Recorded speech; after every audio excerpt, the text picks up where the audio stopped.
There's nothing easy about running for president. It's tough, it's nasty, it's mean, it's vicious, it's beautiful. When you win, it's beautiful.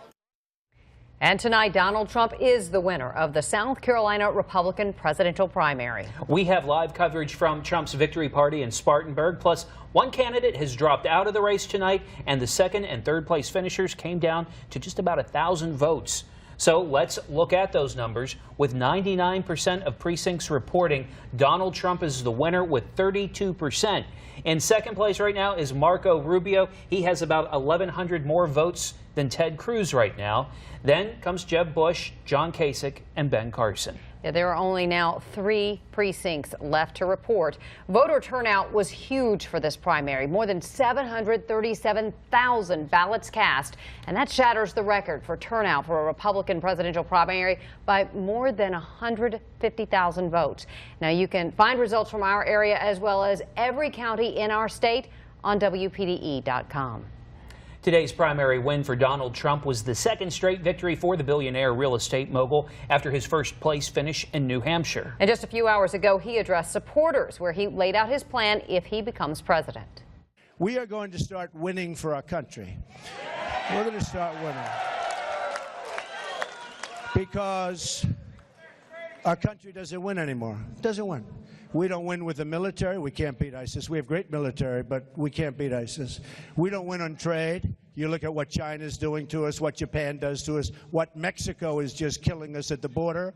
We'll do the wall. Don't worry, we're going to do the wall.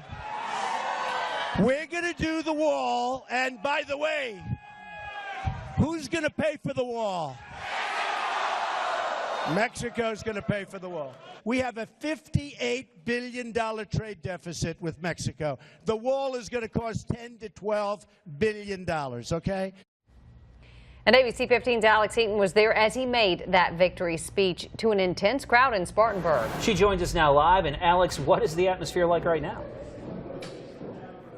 Well, Tim, Allison, a very different scene in here than just a few hours ago when this ballroom was packed wall to wall with Trump supporters shouting his name and cheering as he thanks South Carolinians for their support. With 99% of the precincts reporting, Trump walks away with roughly 33% of the vote, and people here say that's because he's not the type of mainstream politician that Americans are used to. He says the things that other people can't say. He's not bought. He doesn't have a super PAC. Keep the Promise isn't going to slap him on the wrist for saying something that's against their interest. He's his own man. He represents us. He's been saying the things that we've been saying for decades, and it's about time somebody like him comes along and speaks his mind. I've covered Trump rallies all across the state, and that's pretty consistent with what people have told me. They like him because he's unpolished, blunt, and honest. Now, Trump came here early, and he came here often, and that was crucial in South Carolina, where the First in the South primary is pivotal. More often than not, the winner goes on to nab the nomination, though it is not foolproof. In 2012, Newt Gingrich won the primary, but did not go on to get the nomination, so only time will tell. And Donald Trump hoping to ride this high here into Nevada on Tuesday and Super Tuesday on March 1st. For now, live in Spartanburg, Alex Heaton, ABC 15 News. All right, thanks, Alex. And next, Donald Trump will head to Atlanta tomorrow. 2 candidates from the state of Florida saw very different outcomes from South Carolina tonight. It looks like one of them will claim a tight second-place finish, only about 1,000 votes ahead with a few precincts still out. The other Floridian dropped out after a disappointing outcome. ABC 15's Joel Allen's here with more on Marco Rubio and Jeb Bush. Well, Jeb Bush, as you know, started out this campaign last year as the presumed Republican frontrunner, but he is now out. Rubio is now in good shape to fight for delegates on Super Tuesday, the biggest single day on the primary calendar. The latest polls had Rubio in third place behind Ted Cruz. But the Florida senator picked up some timely endorsements from popular Republicans in the state, including Governor Nikki Haley and Senator Tim Scott. Now, that may have helped him overcome a poor debate performance and fifth-place finish in New Hampshire. Tonight in Columbia, Rubio told supporters this is now a 3-person race for the Republicans, and he will win it. Tonight here in South Carolina, the message is pretty clear. This country is now ready for a new generation of conservatives to guide us into the 21st century. Rubio had kind words for Bush, calling him the best governor in Florida history and saying he praised that Bush's service to his country has not ended. For his part, Bush had raised millions of dollars to fund his campaign over the past year, far more than any of his rivals. But as Trump, Cruz, and Rubio surged, Bush floundered. He finished 6th in the Iowa caucuses, 4th in New Hampshire, and now 4th in South Carolina. The Bush family had been popular in the state in past elections, but tonight the former Florida governor managed to win only 8% of the vote. Fighting back tears, Bush told supporters he was dropping out of the race. But the people of Iowa and New Hampshire and South Carolina have spoken, and I really respect their decision. So tonight, I am suspending my campaign. Yeah. Bush said he is proud of the campaign he's run and will continue to advocate for conservative solutions. And tonight's outcome leaves Rubio well positioned to be the go-to candidate for the mainstream Republicans and the alternative to Cruz and Trump, who are kind of the outsiders in this race. Not a dull moment in this race That's either, for sure. Joel. Thanks a lot. Well, a surprising third-place finish for Ted Cruz tonight. ABC 15's Tanya Brown's live in Columbia, where the Cruz watch party is being held. And Tanya, what is the crowd like tonight? Tim and Allison, up until about 30 minutes ago, more than 500 Ted Cruz supporters filled this room. Right now, as you can see, his crews are busy breaking down and wrapping up from tonight's watch party. Now, the crowd was pretty festive all night long. In fact, every time the lead changed between Rubio and Cruz, they cheered, and those cheers got even louder when Ted Cruz walked into the building and took to the stage. Now, Cruz told the anxious crowd that his campaign continues to defy the odds. He says they're making great gains and are in it to win it. Cruz congratulated Donald Trump on his win tonight, but says he's the one who can get the crowd going and who can beat the Democrats in November. Cruz has political pundits counting him out in Iowa and New Hampshire, but he continues to prove them wrong. Tonight, despite millions and millions of dollars of false and nasty attacks, despite the entirety of the political establishment coming together against us, South Carolina has given us another remarkable result.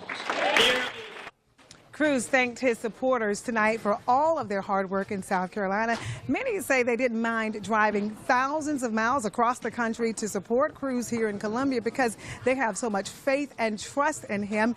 Some say they'll even follow him all the way up to the White House. Live in Columbia from the Ted Cruz Watch Party, I'm Tanya Brown reporting for ABC 15 News. Tim and Allison, back to you. All right, thanks, Tanya. And even before the polls were closed and the votes started being counted tonight, one of the candidates had already turned his attention to Super Tuesday. Ohio Governor John Kasich chose to spend the day up north. ABC 15's Eddie Kadam continues our team coverage now. And John Kasich complimented the man who dropped out tonight, Eddie. He thanked Jeb Bush and the entire Bush family for what he called their many years of great work and service to the country. Kasich watched the South Carolina results come in at a town hall near Boston, Massachusetts. He says he's not giving up and vowed to fight harder in other states. And we are going to travel all across this country, Vermont and Massachusetts and down in Virginia and in Mississippi and in Louisiana and in Tennessee and in Georgia. And then guess what? We're going to head to the Midwest, up in Illinois, and one of my favorite states of all, Michigan, and then Ohio and Pennsylvania, and all the way to Cleveland. And that's where we're going to go, all the way to the nomination in Cleveland, Ohio, and I'm going to take you with me. Another candidate who says he will not drop out despite his last place showing tonight is Dr. Ben Carson. Speaking in Greenville, Carson made a statement to Kasich and anyone else who is counting him off. There are news people here who think that I'm going to make a concession speech. I'm not going anywhere. Carson said he will need help from his supporters if they want him to pull ahead. Carson will head to Nevada tomorrow to continue his campaign ahead of the caucus there. Allison, back to you. All right, Eddie, thank you. And some voters in Johnsonville had to use paper ballots today because voting machines malfunctioned. Several voters called us this morning from the Johnsonville High School precinct to tell us about the problem. Chris Whitmire with the South Carolina State Election Commission says paper ballots would be the proper backup protocol if electronic machines fail. The paper ballots were placed in a locked ballot box and they were then scanned electronically, so they were counted. The machines were back up and running later in the day. Dr. Drew Kurlowski, an assistant professor of politics at Coastal Carolina University, is with us again to talk about tonight's primary. We've been looking at the numbers all night. Now, one thing a lot of people heard about coming out of Iowa and New Hampshire is it wasn't just the winner that took delegates, but the other people who came in behind the winner took a good number of delegates too, but it doesn't look like that's going to be the case here in South Carolina. Right. Now, while South Carolina is not a true winner-take-all state, we afford 29 delegates to the winner of the statewide vote, and then we give 3 to the winner of each of the 7 congressional districts. And at this point, it looks like Trump is going to take all 50, making it, well, not technically a winner-take-all state, and practically a winner-take-all state. So not only did he win the state, but he won each congressional district, like we're in the 7th congressional district. Correct. And it was close in the first. Rubio was down a few thousand because he actually took the counties down there, but it doesn't look like it's going to be enough to really bring he won Charleston County, which is a pretty big county, but I think real slim in Beaufort and a couple of the others down there. The loss in Beaufort's not enough to make up for his slim margin in Charleston. And while we're talking about the individual counties, I think one of the big headlines to come out of the night is what happened in Horry County.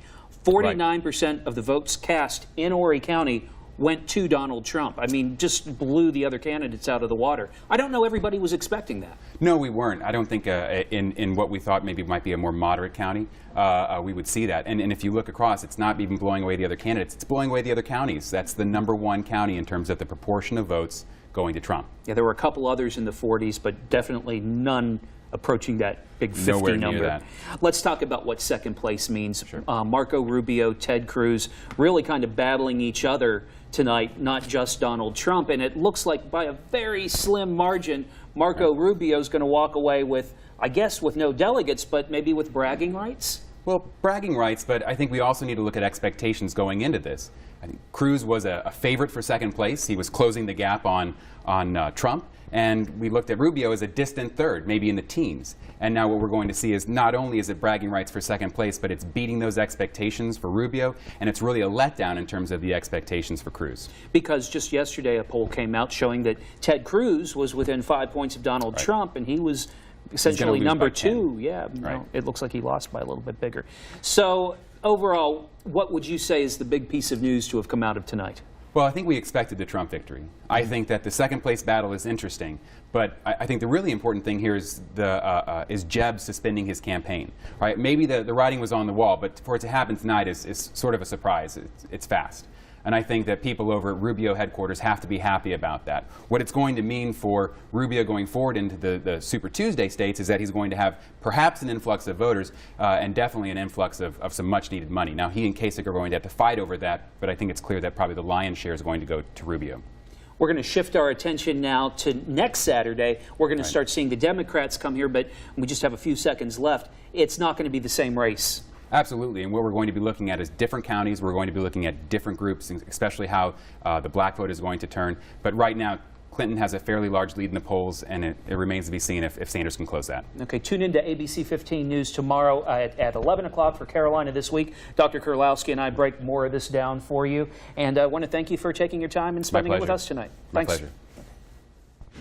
Well, you can find full primary results from tonight as well as information on next week's Democratic primary. It's all for you on WPDE.com. Well, Hillary Clinton declared victory today in Nevada in the Democratic caucuses there. For most of the day, it was a dead heat between Clinton and Sanders. Right now, 91% of the precincts are reporting in Nevada, and Clinton has a 53% lead over Sanders, who holds 47%. Clinton came out and thanked her supporters shortly after she was projected as the winner. I am so thrilled and so grateful to all of my supporters out there. Some may have doubted us, but we never doubted each other. And this one's for you.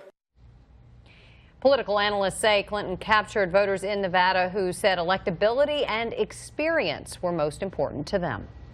I called up Secretary Clinton and congratulated her and her staff for their victory here in Nevada. They ran a very aggressive, effective campaign, and I applaud them for their efforts. After Sanders congratulated Clinton, he went on to say he believes we will see one of the greatest political upsets in the history of the United States when the Democratic nominee is chosen in July. Clinton and Sanders will make appearances across the Palmetto State next week as they get ready for the South Carolina Democratic Party next Saturday.